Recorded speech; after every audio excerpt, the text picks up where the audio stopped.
Good evening. I'd like to call the meeting to order. This is the September 25th, 2013 meeting of the Lowell Conservation Commission. If I can remind you, if you have a cell phone or something that makes noise, kindly turn it off or to silent. If it goes off during the meeting, I will ask you to leave. First item on the agenda for this evening is a notice of intent. John and Denise Quigley, 47 Stockbridge Avenue, concerning DEP file number 2060720. The project location is 47 Stockbridge Avenue. It's pavement of an existing gravel driveway, construction of an 18 by 10 foot deck at the rear of the existing home, and a 6 foot tall vinyl fence along the rear property line within the 100-year floodplain and bordering land subject to flooding. If you could kindly identify yourself for the record. Yep, we'll wait for the gentleman to finish there. And I apologize. Denise Quigley. I'm David Biatti, produced the plan set and calculations for the project. all right, why don't you tell us briefly what you're planning to do out there? They're proposing to remove an existing stairwell off the back of the property and build a 10 foot by 18 foot deck. They're proposing to pave an existing gravel driveway with bituminous concrete, and they're proposing a 6 foot vinyl privacy fence along the back property line. All right, so we have a couple different things. We'll deal with the driveway last. Let's deal with perhaps the simpler stuff first. The stairway that you're removing, what type of stairway is that? I went out there, I actually failed to look in the back, so. It's an existing egress from the. Is it wood, concrete? Pressure treated wood. Pressure treated wood. Okay, so, all right, okay. Now, is it on piers or anything like that? I believe that it probably does have some piers at the bottom, some concrete piles. And you're going to build another stairway off the deck? We're going to remove that structure, and we're going to build a new deck and stairwell from that new deck. Okay. What type of foundations will the deck be sitting on? I see that you have sonotubes. Are those going to be at grade, or will they be They'll be above? about, I believe they're proposed to be about 6 inches above existing grade. Okay, and are those included in your fill calculations? They are. That's Yes, part they of the 4 cubic feet for Yes, sir. the deck? Uh-huh. All right. Now, the fence, I'm surprised, 10 cubic yards of fill? That's what it came out, that's what the calcs came out to. Okay. You're using that swale to the north of the property as your compensation?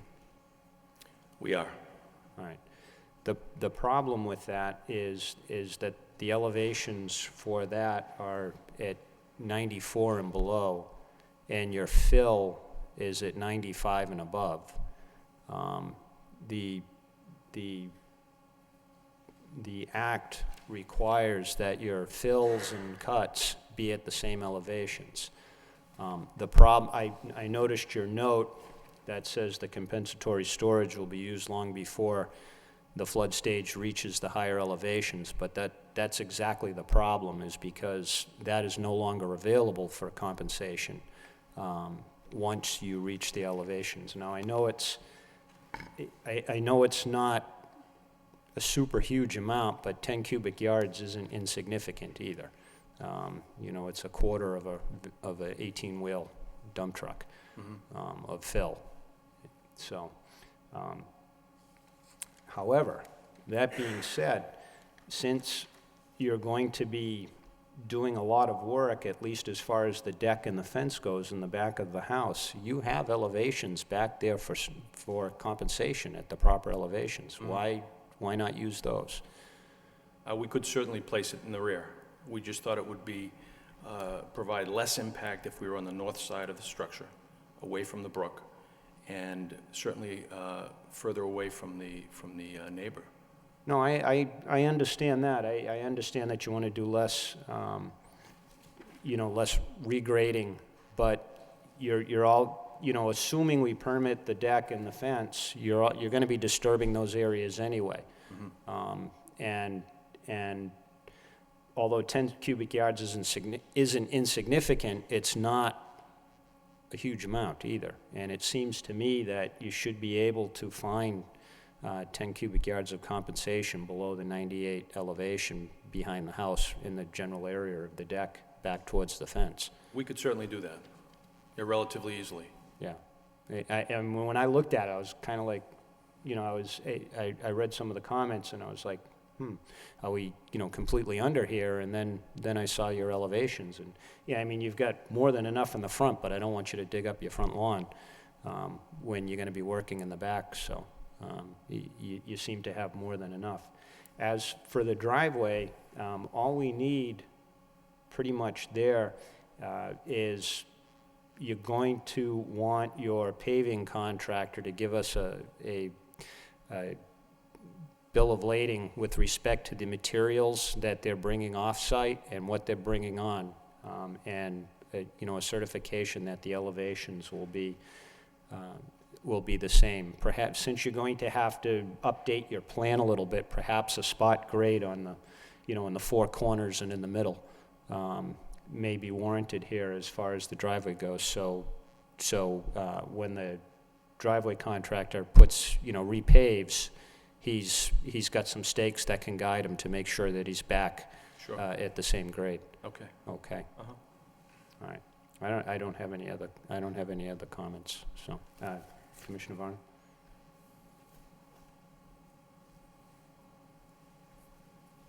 I was just wondering if you used a different kind of post. I know vinyl probably was the best, but you could save with a different kind of post, you could save on the compensation required, because 6 by 6 is even bigger than most wooden posts that are used for privacy fences. We could certainly look into that. Oh, that were 4x4. Yeah, they were. Yeah, they were I've definitely I've seen wooden fences with sort of a chain link post attached with brackets, but I don't know what else you can use with vinyl. I'm not familiar with that. Yeah, we could definitely propose a 4x4 post, and perhaps a different type of fence altogether, but I think the privacy factor is what the client is looking for, certainly. And it's the individual pickets on the fence that actually take up the majority of that storage volume. So that's really where we get that volume, because of their impact between the flood elevation and the existing grade consistently matched side by side. Since they're privacy posts, obviously, they're taking up the entire line. That's where we get the majority of that volume. But we'll certainly look into the 4x4 posts. Commissioner Lovely? Commissioner Biedron? All right. We don't have any DEP comments back yet, but I really don't think we need to wait for those as far as that goes. What I'm going to do is I'm going to open it up for comments, but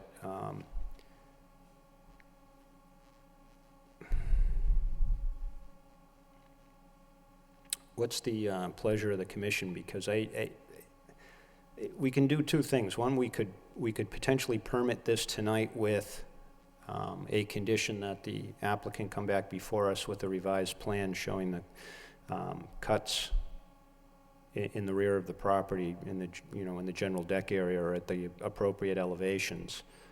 Or second is we could continue it to the next hearing in order to close it out at that point in time.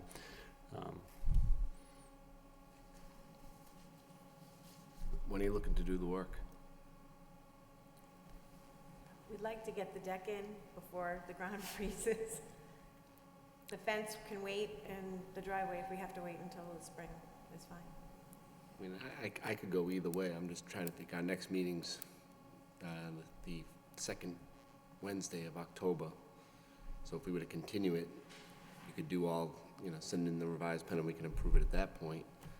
Or we could take the chairman's approach, which is to approve it now with a special condition. In other words, approve the project with an order of conditions with a special condition to come before us with a revised plan. I could go either way. You weren't planning on doing the pavement this fall? We weren't sure how soon we'd be able to do it. We didn't want to even talk to contractors until we came before the commission and found out what you had to say. Okay, the reason I made that comment is because typically the batch plants, I mean, they're not getting ready to close yet. About in November. Yeah, the weather's been pretty good, but I mean, they've gone as late as December, but you never know. You never know when they're going to stop, so. But you're getting close, and our next meeting is, as Commissioner Lovely indicated, is mid-October, and then you're looking at an appeal period after that, so realistically, you're not looking until the first week in November before you can even start work. Yeah. And then you're really getting up against it at that point in time, so. We like the first recommendation, I think. I think, wait, is there a DEP file number? Yeah, it's 0720. Okay. Yeah. So why don't I, at this time, I'm going to open it up for comments, and is there anyone here who would like to offer their comments either for this project or against this project? Is there anyone here who would like to offer their comments either, or concerns either for this project or against this project? Is there anyone here who would like to offer their comments or concerns either for or against? All right. I mean, we have our option. We can close the public hearing, and, oh, yes, sir. Come on up to the lectern, please, and if you could identify yourself for the record. I am Himanshu Bhatnagar. I own the 1075 Westford Street property. I know there was a hearing here for 150 Wood Street. Is this the one? I just came a little late. No, that's coming up next. Okay, then I don't have Okay. a question. All right. So we can either move to close the public hearing now and continue it, or we can move to close the public hearing now and permit it, or we can just continue it until the next hearing. So, I'll make a motion to close the public hearing. do I have a second? I'll second that. By Commissioner Lovely. Any discussion? All in favor signify by saying aye. Aye. Opposed? The ayes have it. All right. Now, we can either move to continue or we can permit. What do you want us to do, permanent? With a special condition. I'll make a motion to approve this project with an issue a standard Lowell order of conditions with a special condition that the applicant come before us with a revised plan showing the appropriate grades to account for the flood storage compensation. Are you okay with the swale being in the back? Okay.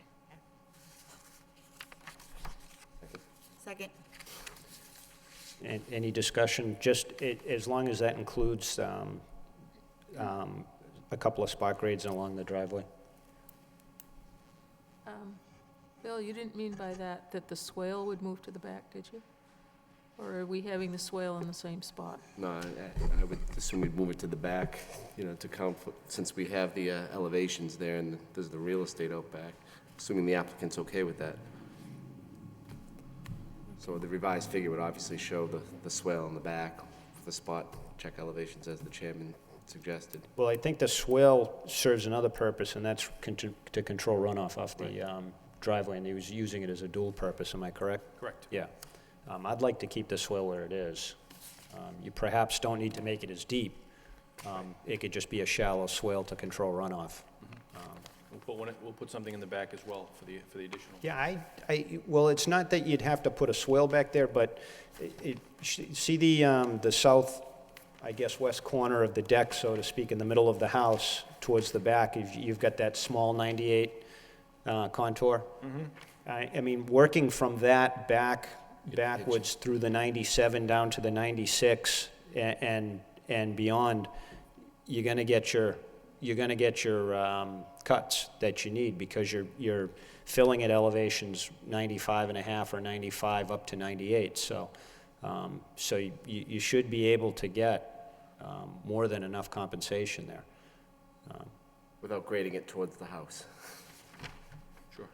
I mean, you're working in that general area anyway, so, you know, an artificial swale back there, no, it's just some, you know, shaping regrades ought to be able to do it. Okay, sure. Okay. Understood.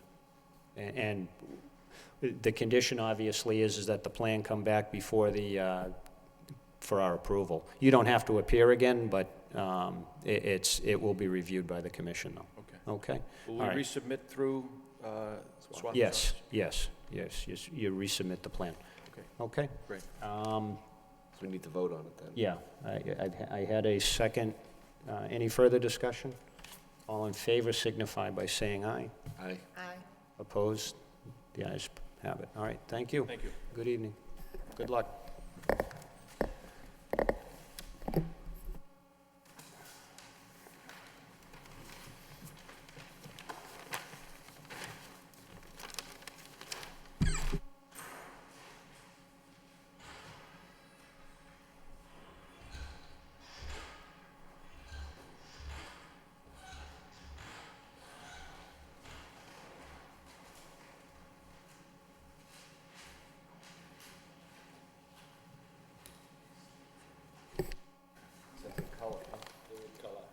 Moving on, notice of intent, Kazanjian Enterprises, concerning DEP file number 2060719. The project location is 150 Wood Street, and is construction of a commercial building, retaining wall, pavement draining system, associated grading, landscaping, and utilities within the wetland buffer bordering vegetated wetland.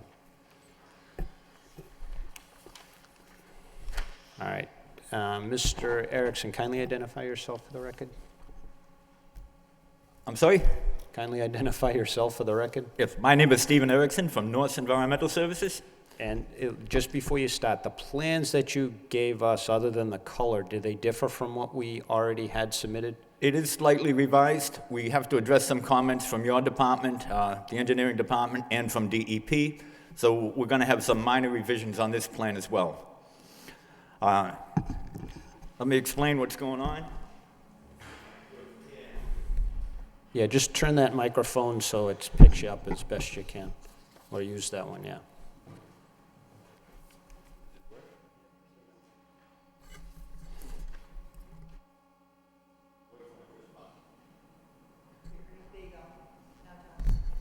All right, this plan is slightly revised from what was submitted earlier. We're going to make some more revisions to address DEP comments related primarily to stormwater.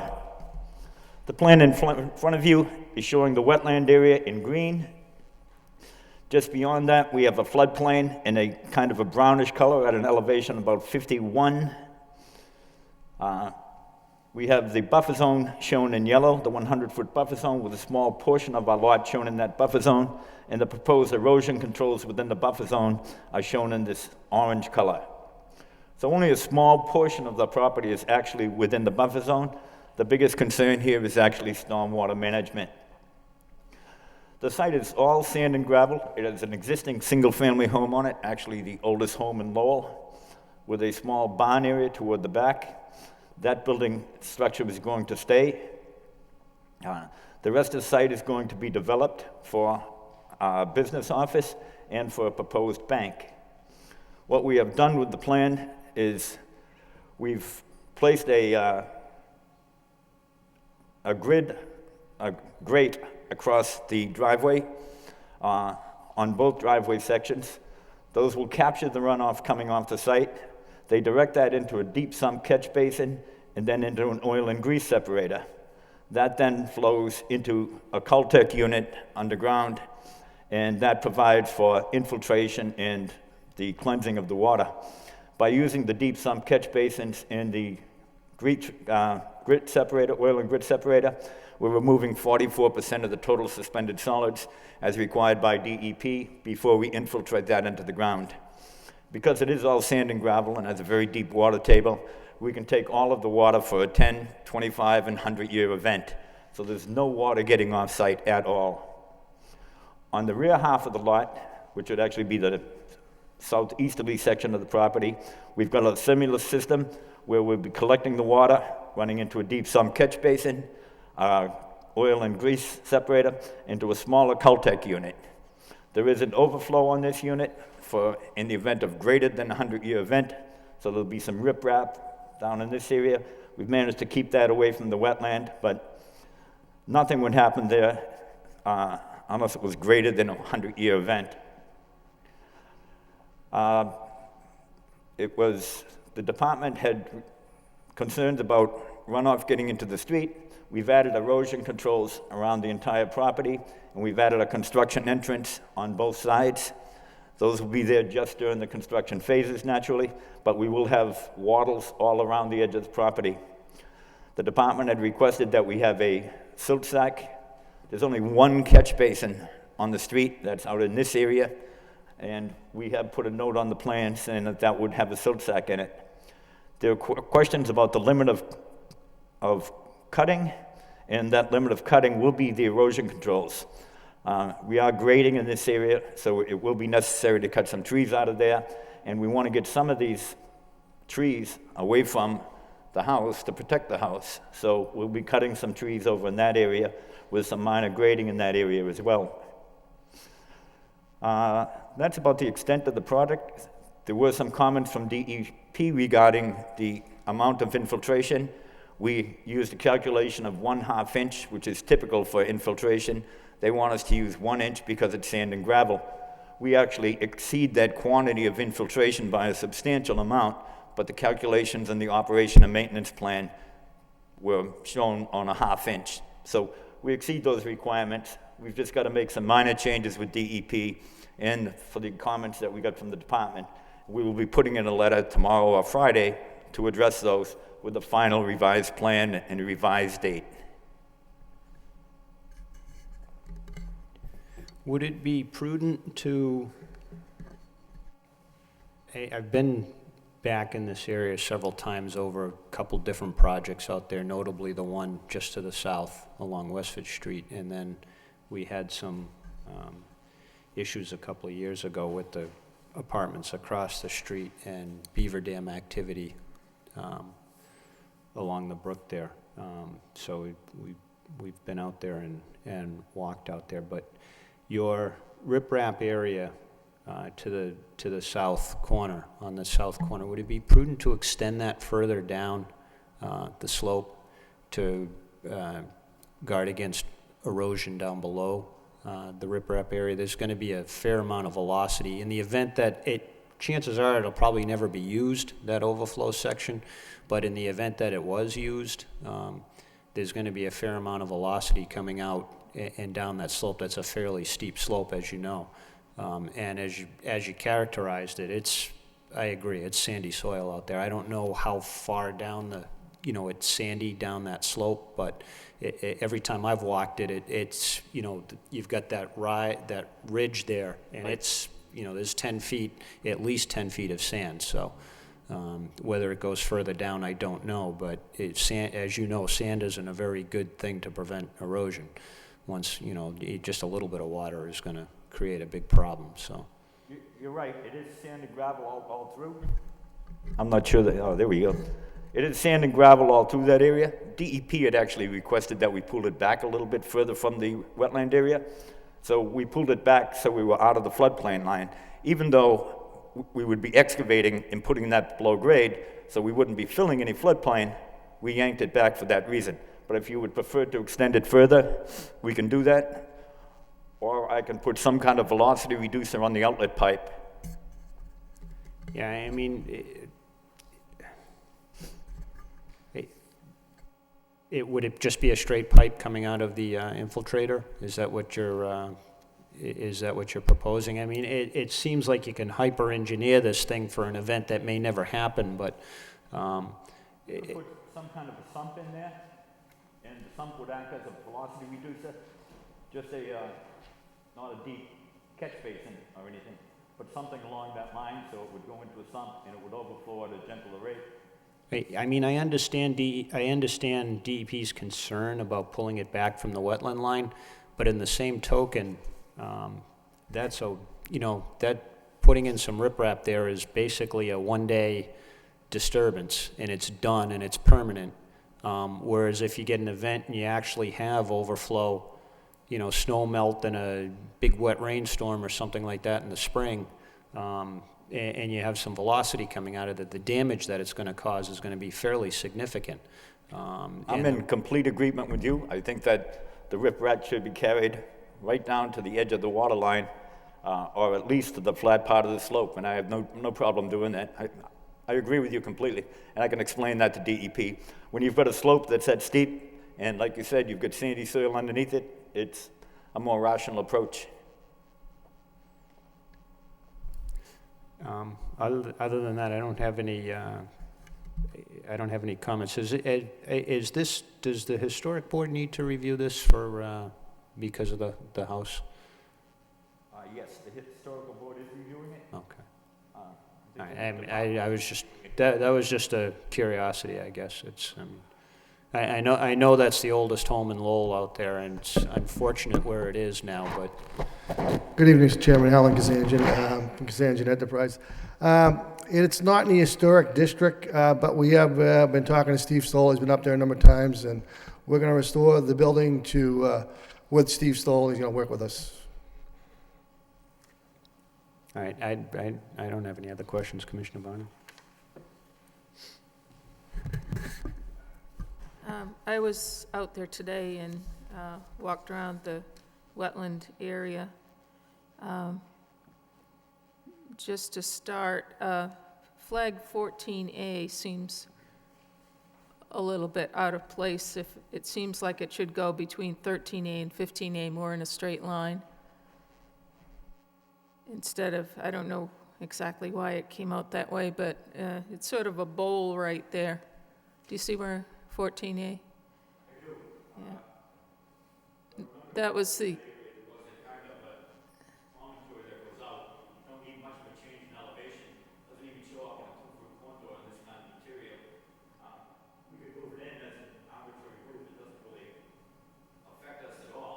yeah, I just thought,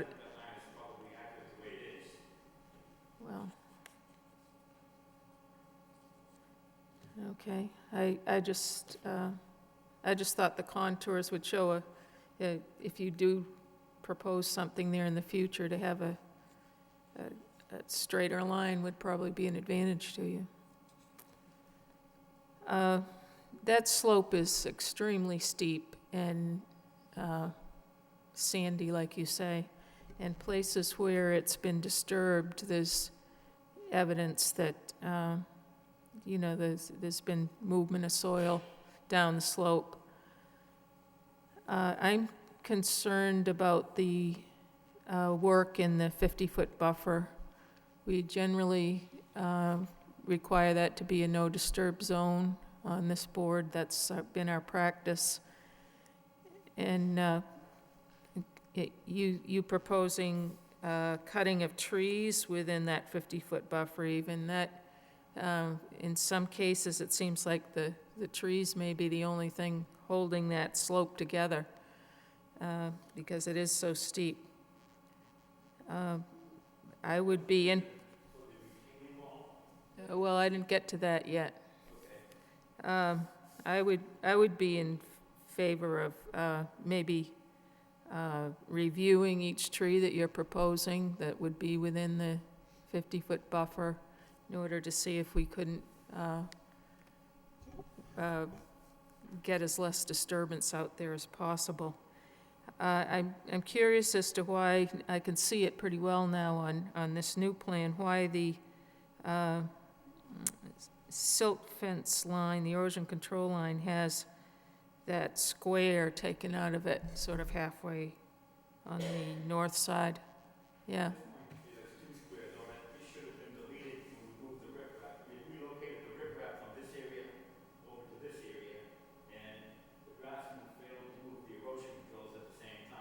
So. It will go. Okay, so there's no riprap at that point, and there's a straight line of erosion control. Now, moving to the retaining wall, I'm concerned about everything within this 50-foot buffer because of the steepness of that slope, and that retaining wall is probably a third of the way down the slope, and the top part of the slope seems to be the steepest, and then it gets a little less steep. This plan seems to show excess parking, and on something that I read, there was talk about maybe having 2 bank drive-through lanes instead of 3. It seems to me that if everything were pushed over a little, you wouldn't need to have that slope cut into by a retaining wall, the way it is. I realize that you're proposing to take down the hill to make it flatter, but I don't understand why the retaining wall is that far down the slope. You've also got the dumpsters within the 50-foot buffer, which is a little concerning.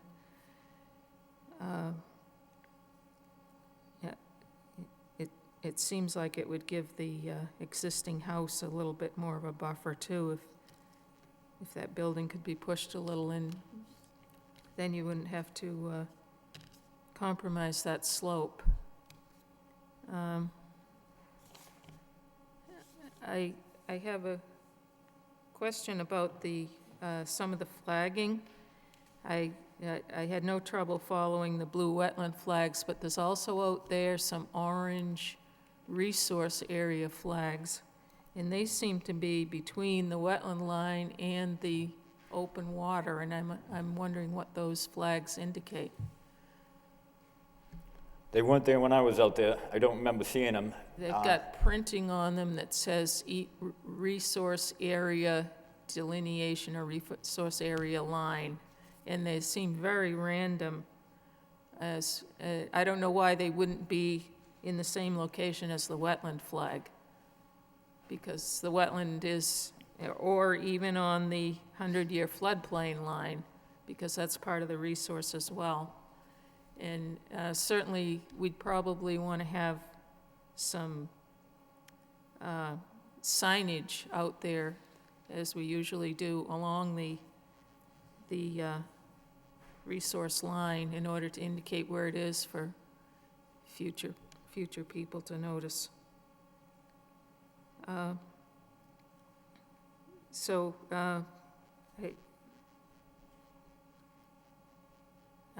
also concerned about the amount of trees that, there's some fabulous sugar maples out there that I don't know if the ones along the street could be saved. I can go out there and, I'd like to see what the orange flags are, because I didn't see them when I was out there. But I can go out there and check this out, and we can catalog the trees that are gonna be within that 50-foot. That retaining wall is also a safety issue for vehicles, of course. I don't So, have anything anything- against a retaining wall. It's the fact that it's halfway down the slope that concerns me, that it's within the 50-foot buffer, because that's going to be a tremendous disturbance also to that slope. And you're also removing trees, which plenty of roots holding that slope together at this point. There's very little herbaceous material out there. It's basically just the trees that are holding things together. I can catalog the trees that are out in that area. Part of that area is landscape, but I don't know where the landscaping starts and ends, so we don't have a problem going out and checking that out and seeing what is there. I always think a fabulous mature tree is worth a whole lot more than some little 3-inch caliper thing that you might plant. Gives it a little class to see a mature tree. But, you know, like I say, I'm feeling a little squeezed down there in the resource area with that retaining wall.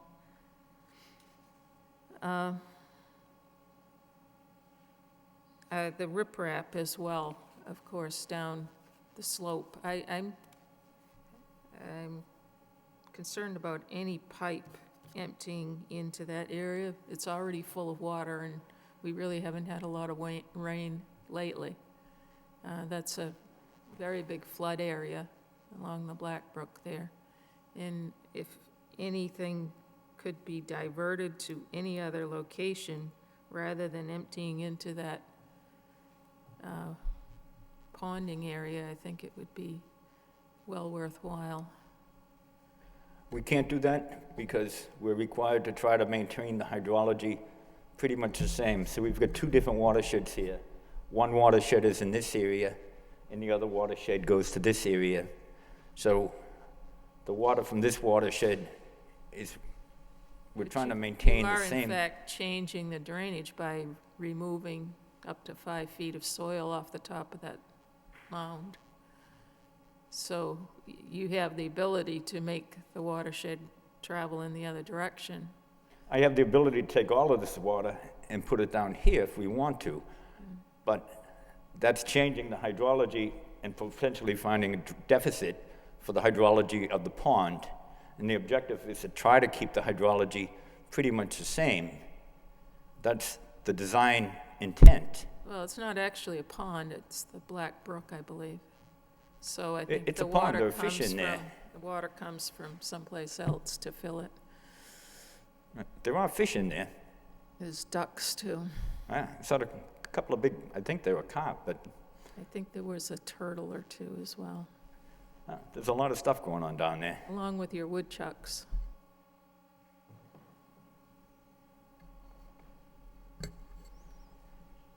I have to confess, I read the plan wrong, because I was looking at the old plan, and I'm looking at I don't know how I did this, but the limits of the 100-foot floodplain. So I'm looking at the 100-foot floodplain line and the 50-foot contour, and I read that, in my mind, I read that as the 50-foot setback line. And now I'm seeing that the 50-foot buffer line is up past the retaining wall. All right, Commissioner Lovely? I just have a couple quick questions based on some comments I saw, and that has to do with your infiltration system, the Cultex system. There were questions about the high water table and 2 feet of soil separation between high water table and where that system's located. Has that been addressed? They performed deep hole tests down at the bottom here. Yep. And we have well over, there was no water in the holes at all. We didn't perform test holes up at the top, but if you're familiar with the area, this is essentially a kind of a cane terrace. It's all sand and gravel. We also spoke to the former overseer for the dump closure project. He has test wells all around. He was telling us that the water table is 27 feet in this area. So in order to keep DEP happy, we will do test holes out here for the Cultec unit, but we know what we're gonna find. There's no water until you get down to the pond elevation. Okay. And that's pretty consistent with what the dump over engineer told us, because we're at an elevation of 70 there, and the water is down below 50, so it's some 20 some feet down to hit the water table. Okay. But we will do the testing just to keep DEP happy. All right.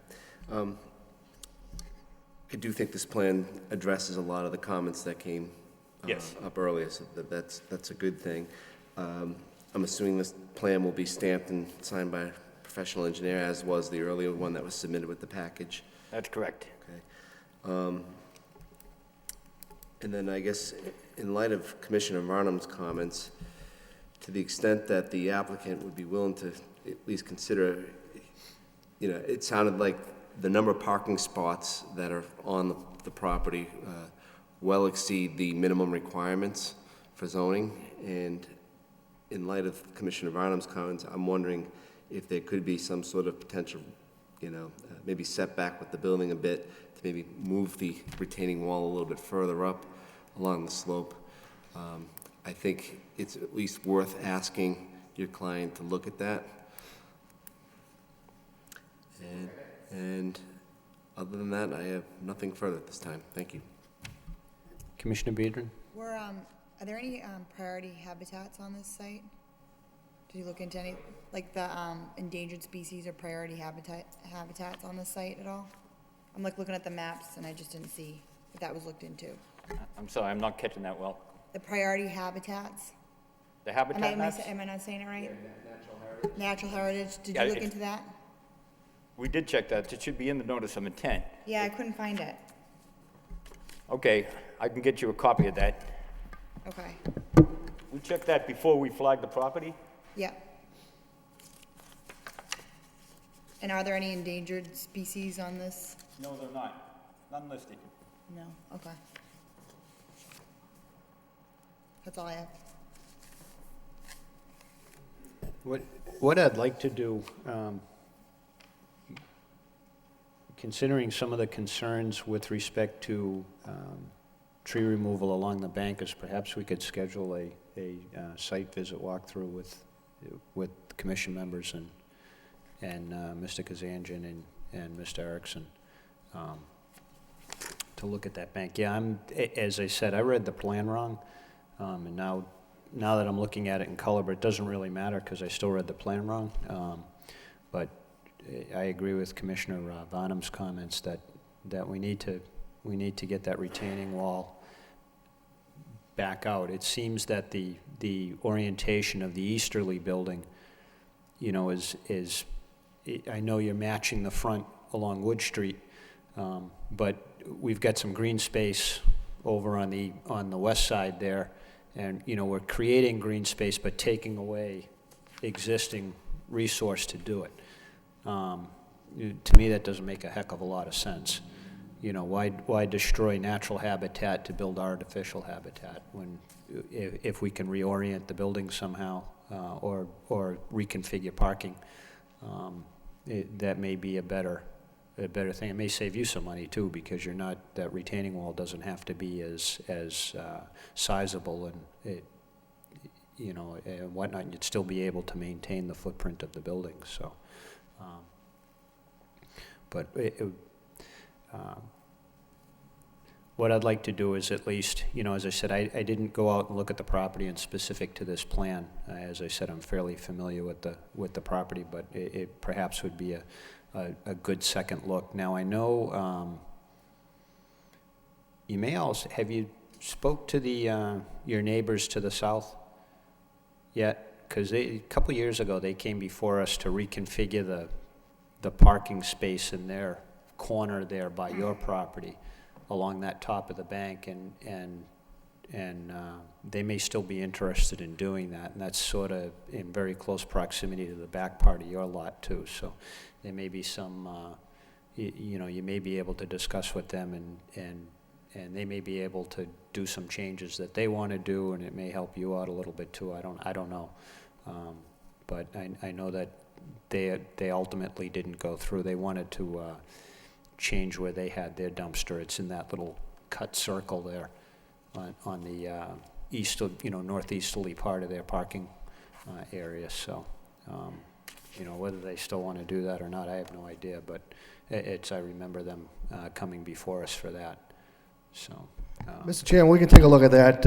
On Westford Street, we were talking to the engineers, and we're going to deed the city 10 feet or more of land to make Westford Street a little wider, so they can have that right-hand lane to take a right on the Wood Street. So Right, that's so- probably why we had to push everything over towards the house. is Wood Street going to be reconfigured at all, or? We're going to give them a little land on Wood Street also, at a certain part. I think it might be 75 feet or so of Wood Street, a certain distance, and I think it's almost in front of the bigger retail office building. It's a little area that we're going to give to the city. Who's gonna repave the street? We don't want to repave the street, but working with the city, we're going to put some sidewalks also. That's not our issue. I'm just, that street's in such poor condition right now. We'll take another look at it, see what we can do for that retaining wall. Yeah, can we maybe coordinate with Swathi to coordinate a site visit. Yeah, with some commission members. What I'm going to do now, is there any further questions for Mr. Erickson and Mr. Kazanjian? If there's a possibility of marking which trees you're planning to remove, or before we have the site visit, that would be helpful. Okay. Or the opposite, which trees you're saving, I don't know which is easier. We can mark them. Yeah, I think the practice for the guy with the chainsaw is to mark the trees that are coming down, so let's not add confusion into the mix, and let's mark the trees that are coming down, so.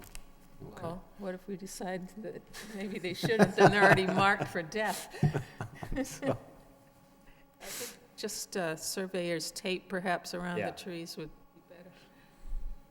All right. Is there any, I'm going to open it up at this point. Is there anyone here who would like to offer their comments or concerns, either for or against this project? Yes, sir. If you could identify yourself again for the record. Sure. Excuse me. My name is Himanshu Bhatnagar. I'm going to be their new neighbor. We are in the 1075 Westford Street, which is the property abutting their land. I had some questions for them. One of the things that we would request is, as abutters, can we get a copy of their plans? Yeah, all the materials that they have submitted is available online on the City of Lowell's website. Okay, good. Okay. The other thing, I think we are also concerned about that retaining wall, and we would like to be involved in the discussion when the discussion about the retaining wall is completed. We came here some time back to ask for doing some work to readjust the parking, but after we realized the height issue and the fact that the embankment actually prevents the water from coming in, we decided to back away from that whole project, and we figured out a different way to take care of our parking needs. So we have actually pulled ourselves out of changing anything there.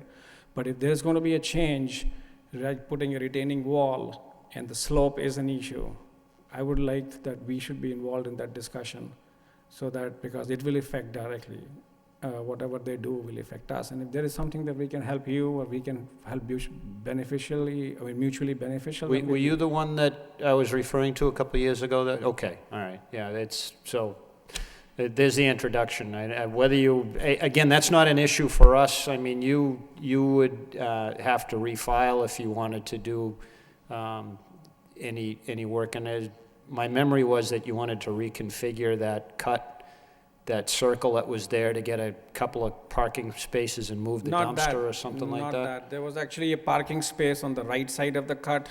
The cut is outside the buffer zone as per their map also, but there's a whole parking, 6 spaces on the right side of the cut that we wanted to push in further.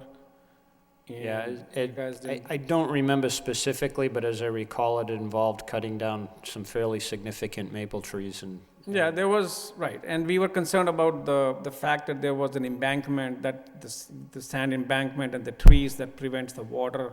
If the water level rises in that pond behind us, then that water will flow over, so that's what helps. So we didn't bother, we didn't Yeah, change that. if the water level back there ever comes over that embankment, trust me, you're not the only one that's gonna have a problem. yeah. That's a flood of biblical proportions at that point in time. But we do know that there was a time when our parking lot had water in it. Mm-hmm. So the water has risen in the past, don't know when, but there was a time when it rose.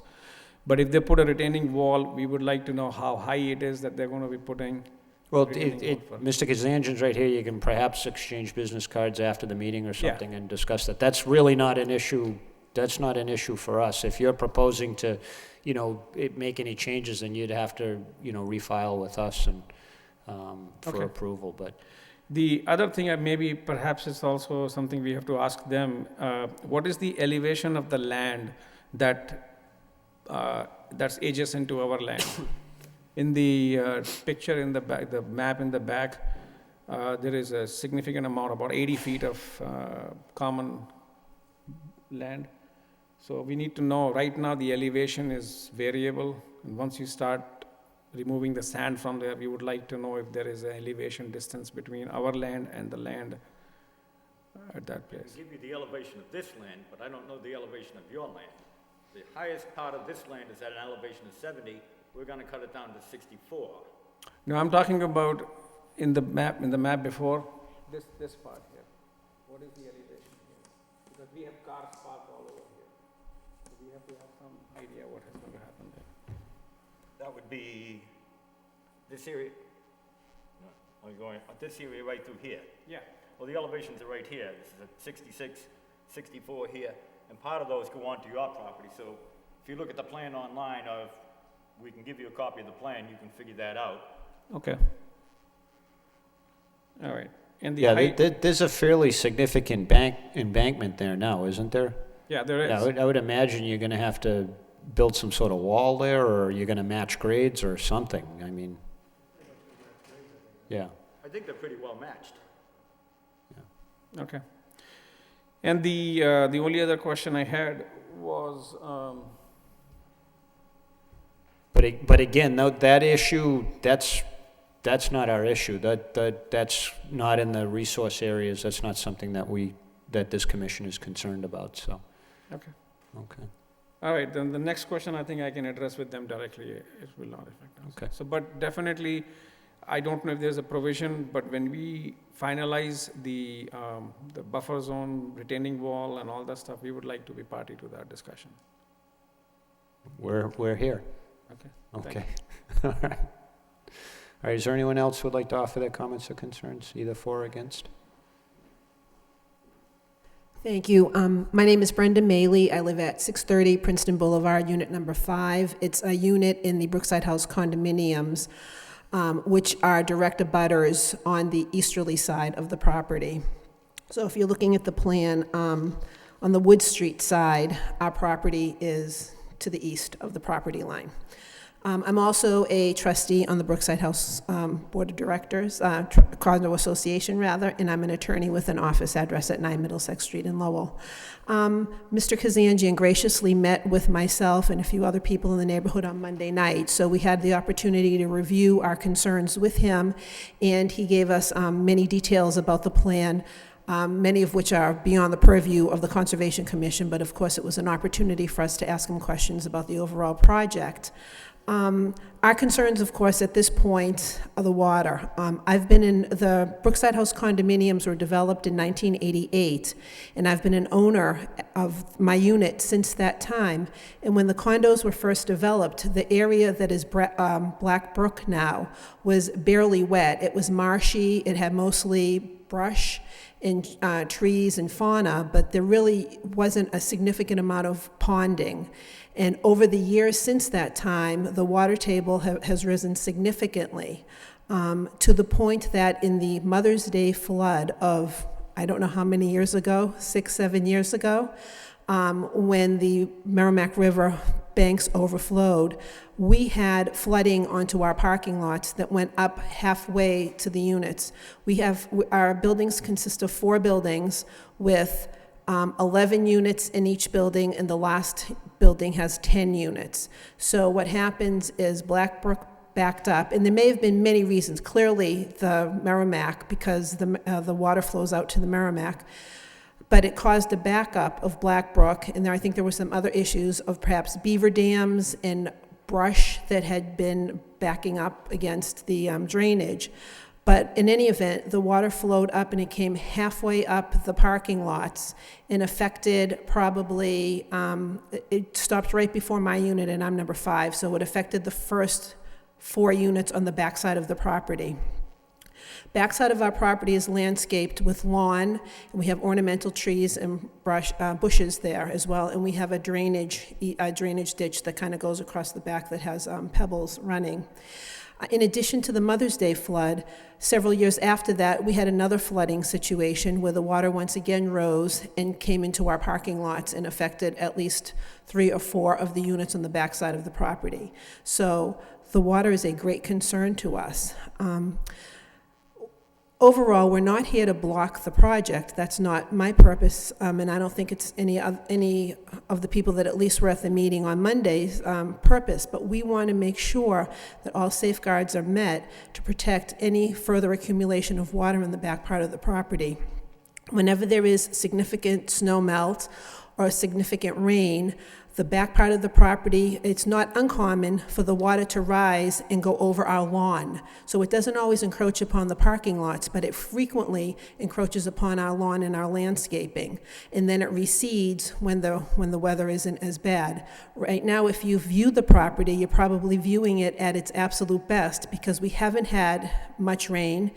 And obviously, there's no snow melt because we're at the end, at the end of that period, and the snow won't start again until soon.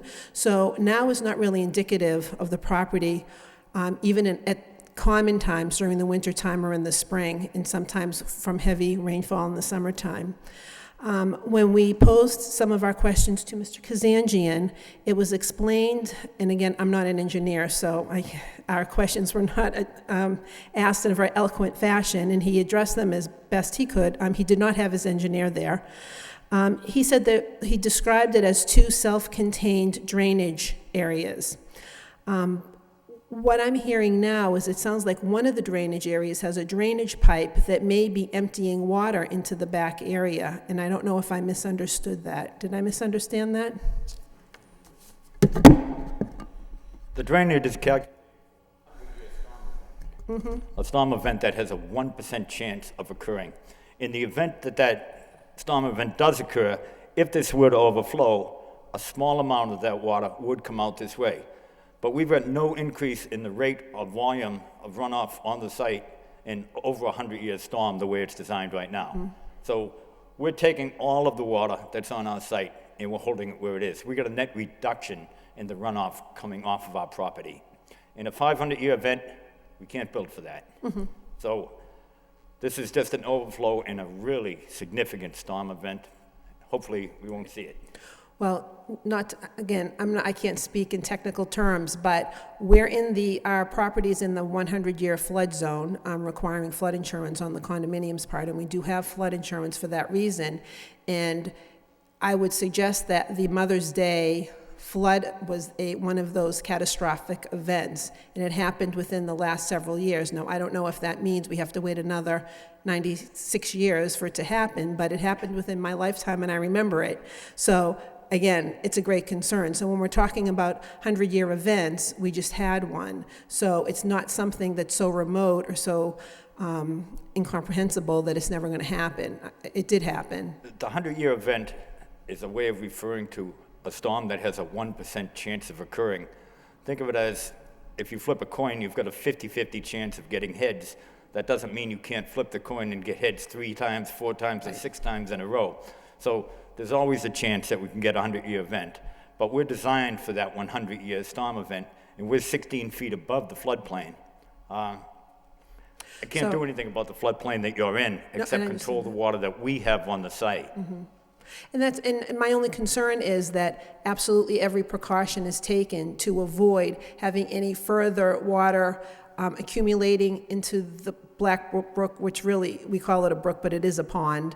And I've seen the fish, and they're really large and frightening looking.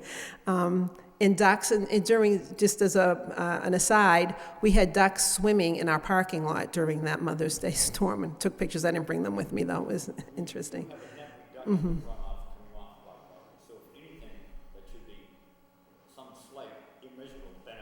Okay. Okay. So those are essentially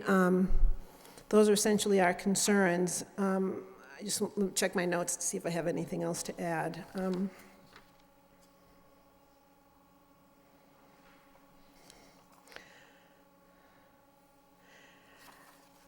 I don't know, and again, I don't know why the water table or the water has risen so significantly in Black Brook since 1988.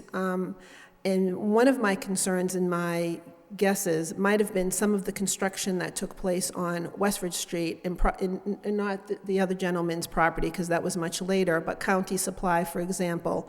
And I don't know how much that development may have encroached upon the wetland area or raised the water tables over there. And it may be other factors that have nothing to do with construction. Again, not being an expert, I don't know. But those are my concerns. I did raise them with Mr. Kazanjian, and he, was very agreeable to, to looking into anything that was necessary in order to make the project better for the neighborhood. So we certainly appreciated that. And that's our goal, is to make this project, better, at least not worse for the neighborhood.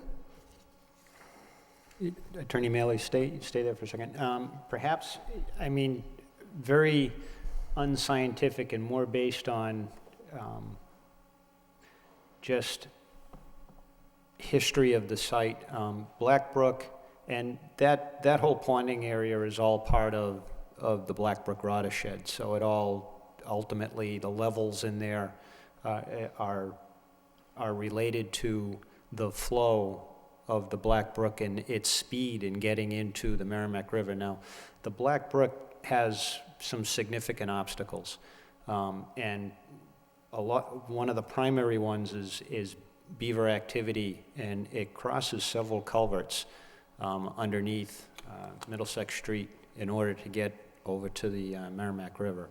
And there's been some issues with those culverts getting clogged up and not functioning. Now, it's sort of in a significant flood event such as the Mother's Day incident, which, correct me if I'm wrong, I don't think that was and I don't want to alarm you even more, I don't think that was even a 100-year storm. It was short of a 100-year storm. So a 100-year storm would be significantly worse than the Mother's Day flood.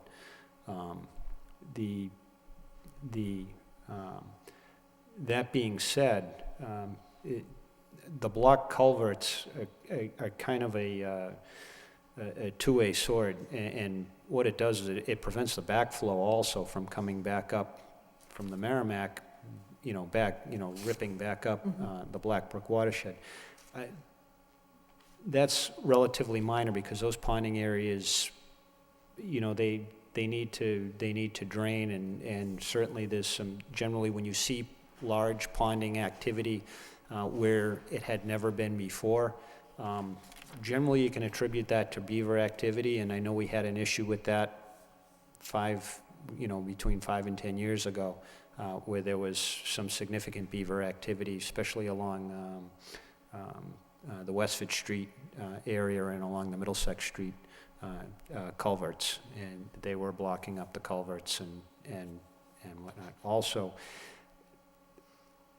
And there's nothing to back this up, but this commission, as well as all the local town conservation commissions, did not participate other than just on an informational basis in the Route 3 widening project. And I am not unconvinced that that project has exacerbated the problems, because it did some fairly significant rerouting of the Black Brook watershed. And the Lowell portion of that corridor rewidening was, with respect to the Black Brook and the resource and compensation that was provided, was negligible compared to what some of the other towns got for relief.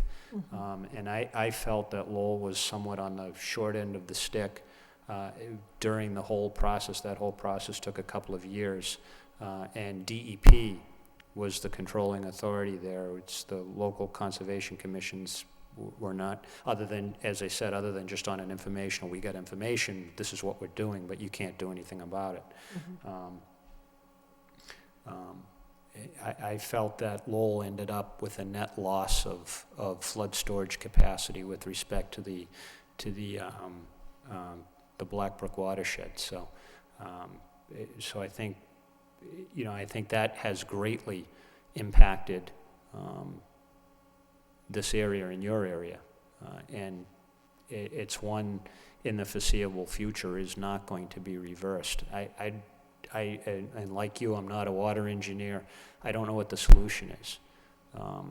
Perhaps installing one-way valves in some of the culverts that allow the water to flow towards the Merrimack, but not come back up in the event of a significant storm. some check valves. They've done it over in the Beaver Brook. So they just recently did that a couple years ago, but that's a fairly major engineering project. Is Beaver Dam remediation a function of this body? Yes. Okay. So that in the future, if it appears that there's a significant backup into the brook, would it be this body that we would contact in order to address that? And, doing a little bit of investigation yourself and talking with the City of Lowell Animal Control Officer, the city has an open order of conditions to mitigate ponding behind beaver dams. Mhm. So the city does have the authority, without having to come before the commission in a formal process, to install the appropriate, and there's engineering behind it. It's relatively simple and quite effective. But the city does have the ability and well, I don't know if they have the resources, but they have the permits in place to mitigate ponding behind beaver dam activity. And without involving DEP, I take it? Right, correct. Okay. All right.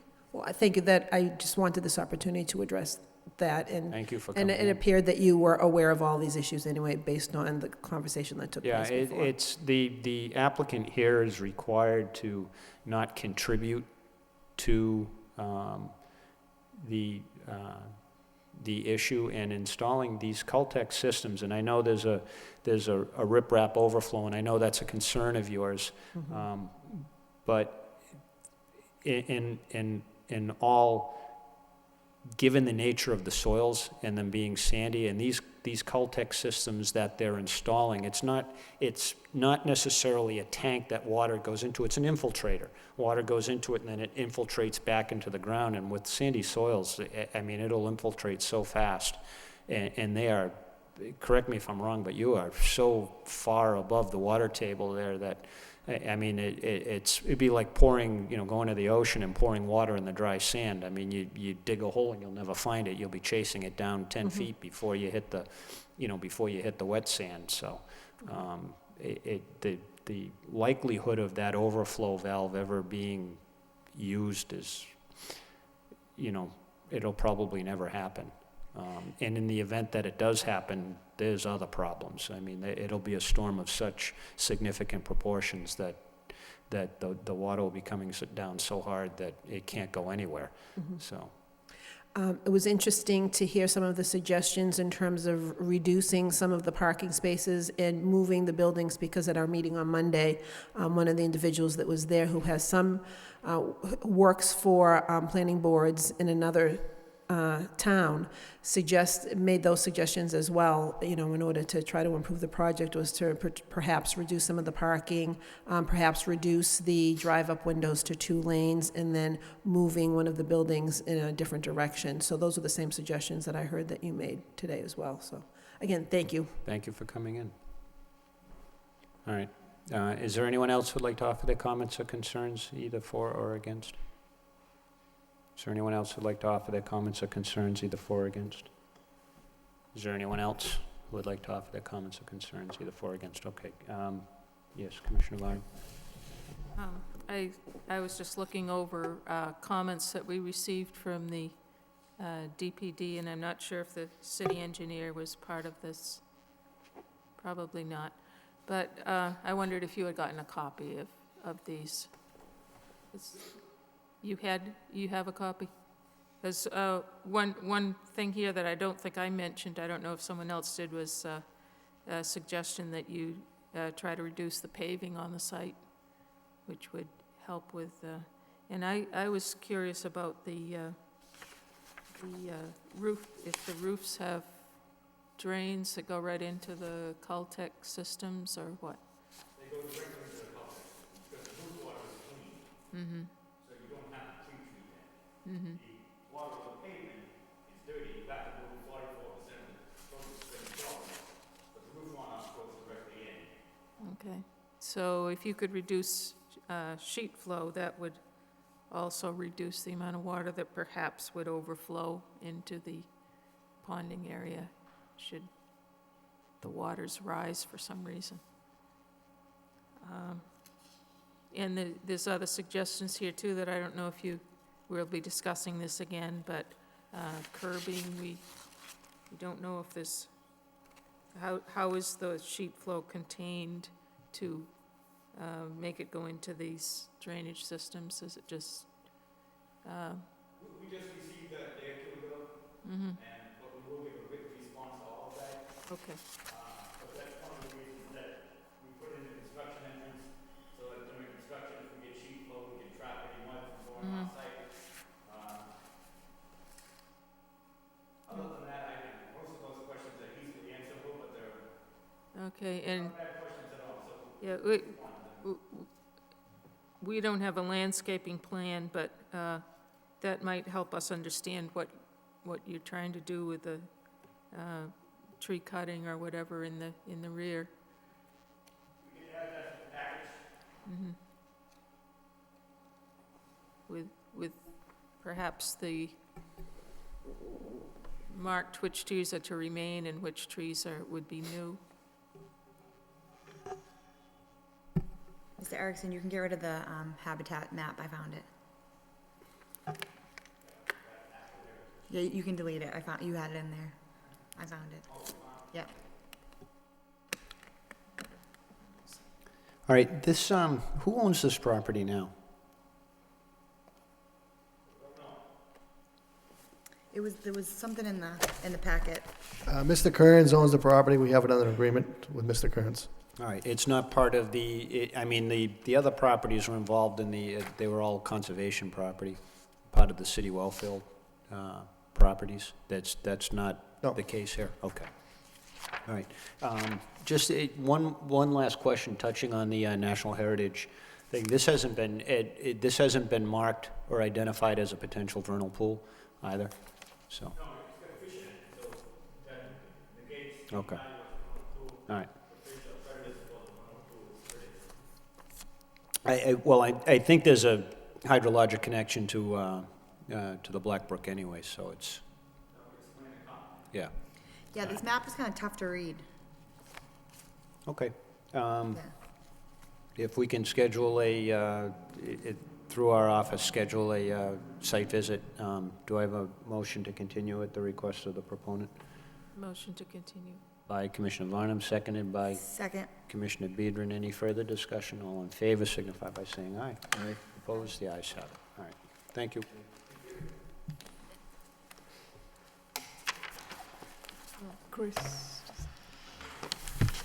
Chris, quick question.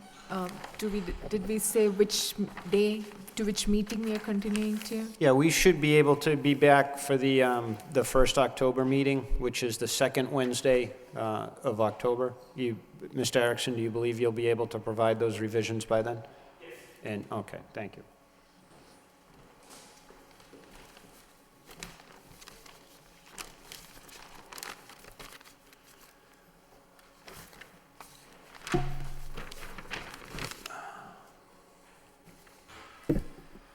Moving on to the next item on the agenda is request for determination of applicability. This is Massachusetts Electric Company, DBA National Grid,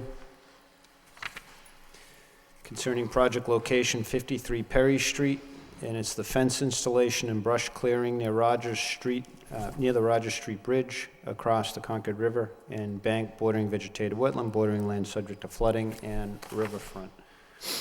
I mean, after my nasty conversation with National Grid service representative yesterday about scheduling a meter change in my home, I perhaps should remove myself from this meeting, but I apologize for that. you guys need to get on the ball as far as scheduling that stuff goes. I Me mean, or- no, not you. I mean, most companies can give you a 15-minute time frame, and you guys are 6 hours. But did they give you like a between 9 and 11? No, how about between 8 and 1? So, that's... I'll apologize for them, but I don't have much control over that. My name is Sergio Bonilla, wetland scientist with Conoco Engineers, Scientists, and Surveyors here on behalf of Mass Electric, DBA National Grid, for the request for a determination of applicability to install a fence that clips portions of the 25-foot riverfront area. portions of it are within the FEMA 100 zone designation, flood zone.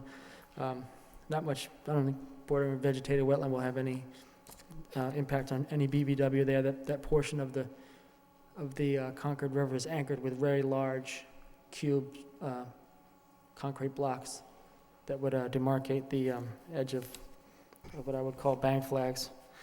Obviously, the goal here, the city's been involved to some degree with previous activities with regard to brush clearing and trying to prevent the homeless, or remove the homeless and prevent the homeless from entering the property.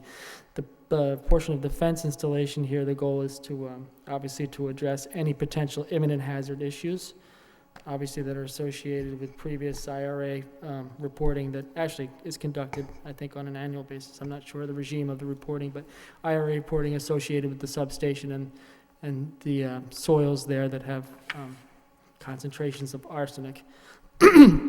So obviously the goal is to address any potential imminent hazard issues, reduce and prevent the potential for trespassing, for continued trespassing by the homeless that were previously occupying that area, and obviously reduce potential for trespass to a very high voltage substation.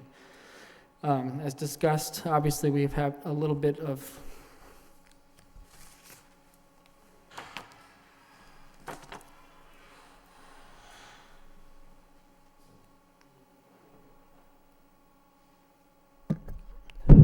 the approximately 6-foot-high steel chain link fence would be installed flush with the grade. The existing grade is pretty steep area, such that we wouldn't have any measurable or calculable impact to this compensatory or to the flood storage capacity of that area. Approximately 50 feet of it is within the flood zone area or the subsequent bordering land subject to flooding jurisdiction. Obviously, there's a 25-foot, so 25 feet of that would be incurred within the riverfront area. No impact. Existing riverfront area quality.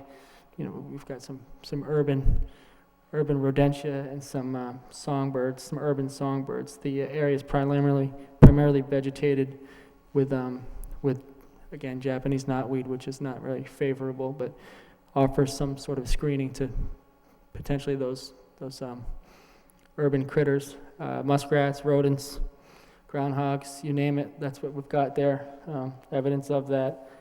Obviously, when I went to visit the site, I didn't catalog as you requested from the other gentleman, the previous gentleman, but some small sapling size, shrub size, box elder shrubs that would require a little bit of trimming just to facilitate some of the activity, but those sprout very rigorously and vigorously, if you will, and any clearing associated with the general area identified as brush clearing would probably, as we all know, probably revegetate with the existing Japanese knotweed community there.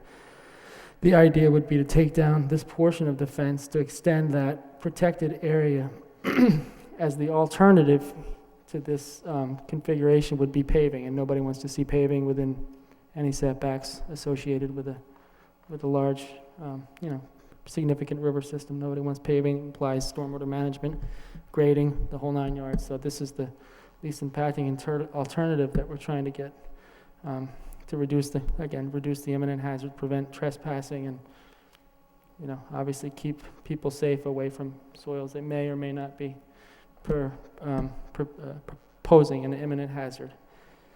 The sequence is obviously would be approximately, for the jurisdictional resource area within the 50, would probably be about 6, within the 25-foot riverfront area and the 50, about 6 posts, and thin diameter posts. Any flood storage, there's no appreciable measurable calculation for the flood storage that would be, the impact of the flood storage incurs. So at this point, I think I noted in the narrative, it's pretty de minimis. The riverfront area will be the riverfront area. It's existing. It's got, It's got the potential to provide the habitat for the critters that are in that very densely populated urban area. And that should not have any impact on any of the existing wildlife there, the minimal existing wildlife there. Songbirds would be able to do what they do, and the minimal clearing that might be required, that is required, will be quickly revegetated. But again, the goal is to prevent the imminent hazard, prevent trespassing to the soil and to the substation. I would be happy to entertain any questions.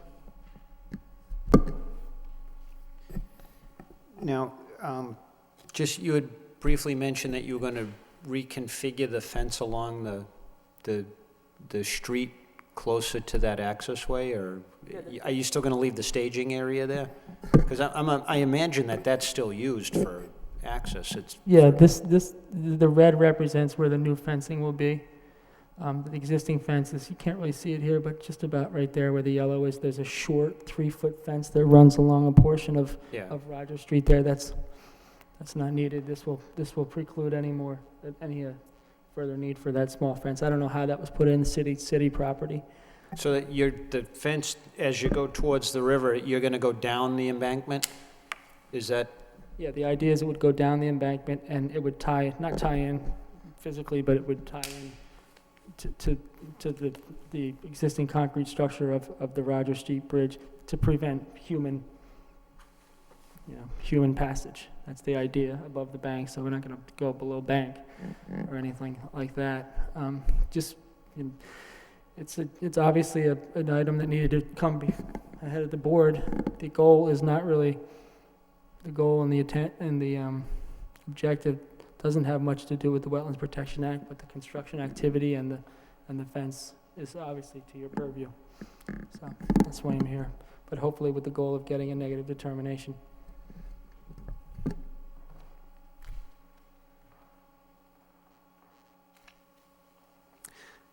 How much, what sort of, and it's just, the clearing that you're doing is just localized in that particular area just to get the work in? To get the work done. Okay. Absolutely nothing. All right. No trees would have to be removed, that some of the shrubs might have to be trimmed a little bit just to facilitate movement, but there's not really much you can do there. It'll have ready mix, concrete, a stump. Yeah, and unfortunately for you, along this stretch, a lot of the trespassing traffic is coming off of Church Street anyway. There's the existing Church Street to the north. Yeah, it's on way off your property on the other side. Yeah. Unfortunately not. We're trying to prevent the local, obviously the goal is to prevent the localized traffic to this area. We don't want to go forward with the alternative, which would be having to keep the fences there, pave any potentially impacted or any potentially All right. impacted soil that may have concentrations. Commissioner Barnum.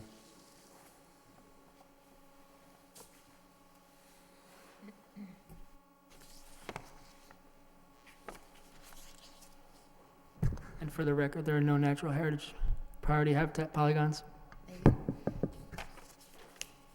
That's usually my first analysis, because nobody understands it.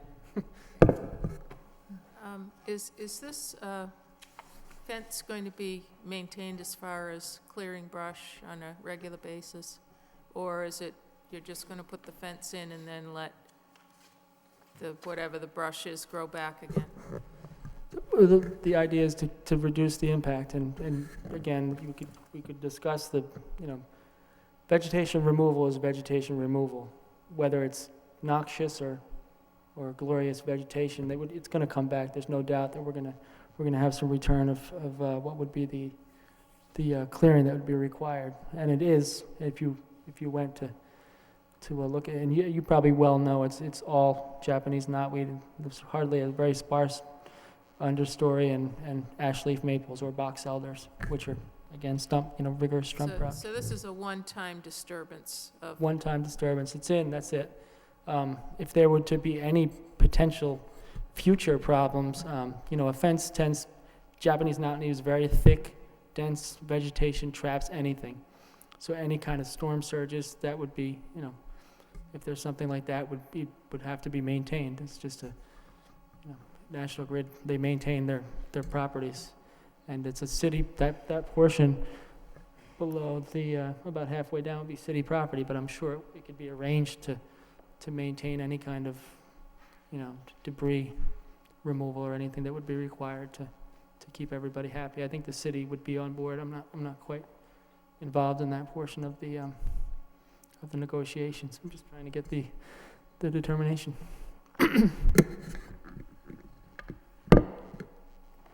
Commissioner Lovely? Do you happen to know what those arsenic concentrations in soil are? And does Mass DEP have an open file number to do anything further than the imminent hazard? There's what's called a release tracking number. It's totally out of my little area of expertise. I know that they have to do IRA reporting, which is, inherent in there being some exceedances. I couldn't speak beyond that, but. No, that's fine. I mean, the approach. Obviously, we want to fence it to keep everybody out of it. Right, you want to prevent the direct exposure, but I just wasn't sure if there was any eco assessment as well, looking at the trade-off of, ecological receptors and whether or not. Well, that's funny you say eco risk and receptors. That's how the people I work with, that's how they do their resource area maps by proximity to sensitive receptors, Right. where I do it by proximity to wetland resource areas. So there are maps, and there's I think there's public record that have Right. all those I don't know if there's any eco risk studies. I know that they have there's a series of test wells all over that property. And then it gets into, there's always a trade-off between habitat destruction versus, to address the risk from direct exposure versus just preventing the exposure through things like fencing. So, I think it's a prudent approach that your client's taken, but I just was curious as to whether or not there was an open file number that had, and any further actions. I think if there were any future grading or future developmental options, there would have to be some sort of eco-risk study to really substantiate what's going there. Is there any From a plan to public put health anything on the, any signage out with the fence to warn trespassers to? Absolutely. You see anytime you see a small or large grid substation, you see all sorts of signing. I'm sure that's just inherent in the project. I can't promise, but I'm sure that's inherent. Signage is always pretty prevalent around the fencing. And I would agree, it seems like it's a de minimis impact, if any. So, thank you. Commissioner Beedron? No questions. Is there anyone here who'd like to offer their comments or concerns regarding this request for determination of applicability? All right, the chair notes that there's no one here. All right, what's the pleasure of the board on this? I think that we could issue a -3, but, I'll make a motion to issue a -3 determination. And I'll second it. all right, any further discussion? All in favor, signify by saying aye. Aye. Opposed, the ayes have it. All right. Thank you. Appreciate your time. And Swati, thank you for getting them to the table, so I know I know you had something to do with, this is all this process all started earlier in the summer, and Again, unfortunately, I found out, the wetlands guy is different than the guy that works under the MCP. So I found out last, so I begged Swati to let us submit so we could meet the deadline. Yeah. Thank you very much. thank you. All right, and last item on the agenda is request for determination of applicability. City of Lowell, project location is 221.4 Jackson Street, and it's vegetation management of invasive and non-native species along the lower Pawtucket Canal, its bank, bordering land subject to flooding and bordering vegetated wetlands. Hi, my name's John Coppinger. I'm a consulting arborist, and I'm representing the city on that project. Basically, you can see that, do you have a copy of the letter that I gave to the city in terms of what my recommendations were? I don't have anything. Okay, Other than this, I can give you, Okay. doesn't really show you.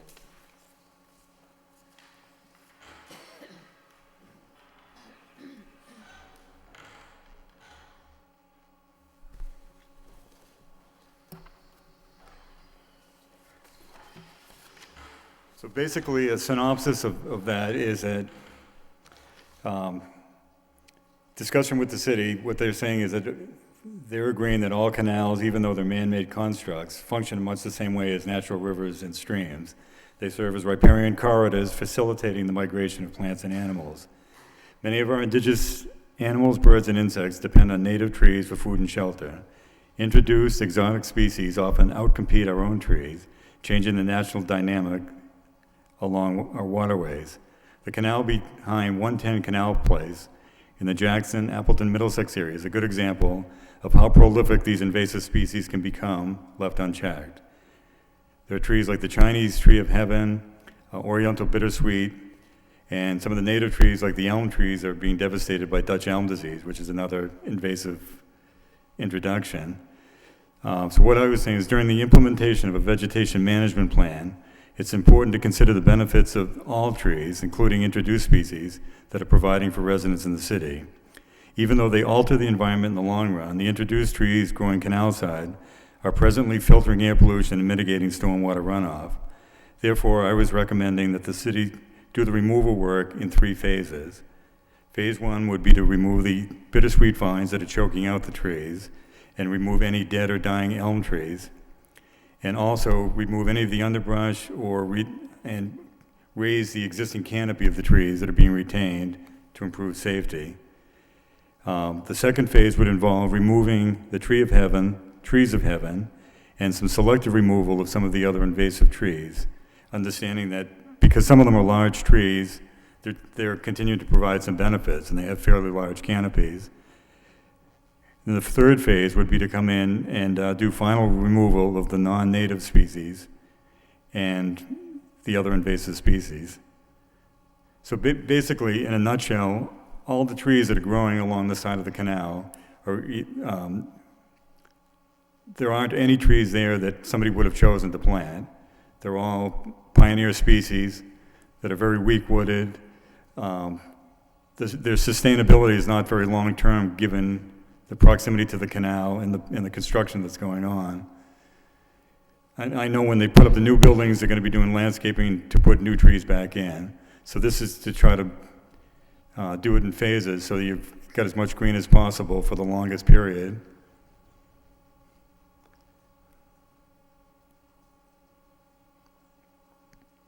The other thing is that any of the beneficial trees, if you were to look at the site, I don't know if you folks have walked out there at all, but if you look at the site, some of the more desirable trees are growing either right on the canal walls or very close to it. So some of the larger trees, like black locust trees, have a propensity to really sucker.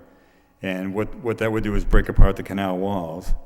And so the long-term prognosis of those trees is not very good in that spot.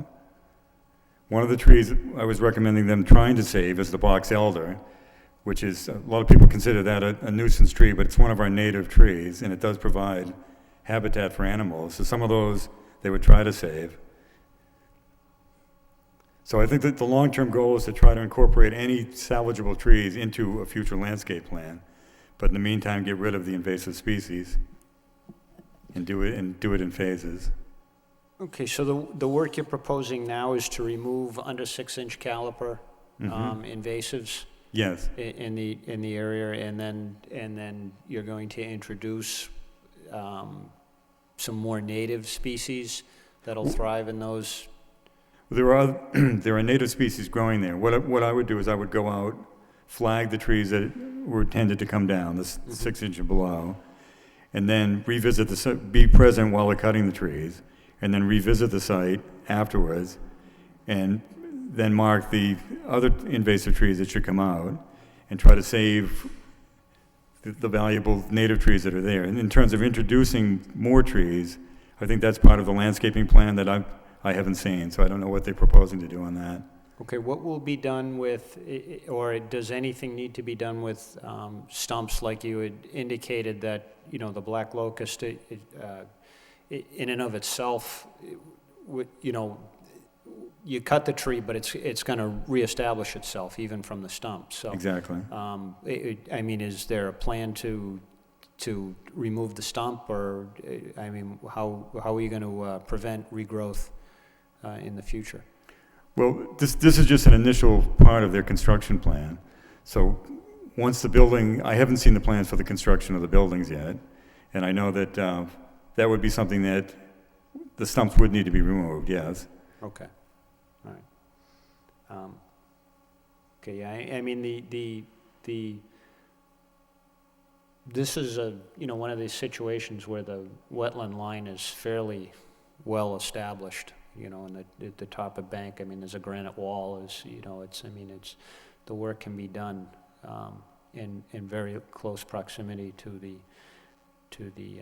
wetland line. I didn't realize that black locust was an invasive. I mean, It was introduced here in probably the late 1800s, that they use it as railroad ties. Yeah, well, And it is native to further south the United States. woodworkers seek it for outdoor furniture and whatnot, and it's one of the best shutter materials that you can make. You build shutter laths out of black locust, and the shutters will outlive your house. So It's extremely dense, and it yeah. is very rot resistant, so it's great for that. So, but I was unaware of that it was a non-native species. I know it's more in the southern and central, lower lying river areas, but Where the lower Appalachian area, Yeah. so it was introduced in New England, and it's now on the invasive plant atlas of New England as an invasive species. all right. I don't have any further questions. Commissioner Barham, Commissioner Lovely, Commissioner Biedron. Okay. All right. I think we could easily -3 this, so. I'll offer a motion for a -3 determination on this project. Second. Seconded by Commissioner Biedron, motion by Commissioner Lovely. Any further discussion? Before I do, the chair knows that there's no one here to speak either for, against, or on behalf of this project, so. All in favor signify by saying aye. Aye. Opposed? The ayes have it. All right, Thank you. How's Patrick doing? He's up at UVM, and he loves it up there, Yeah. so it's a great fit for him. Thank you. Good. I'll tell him good luck. Is he running up there? He is running, yeah. Good. He's hoping to ski, but I don't think they're gonna let him do that, so. Well, we'll see.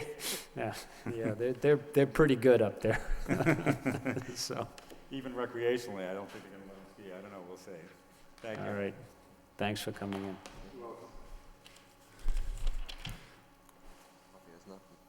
That's it? We have an invitation from NIMCOG to the whole commission to an event they're having. So I just wanted to bring that to the record. Party?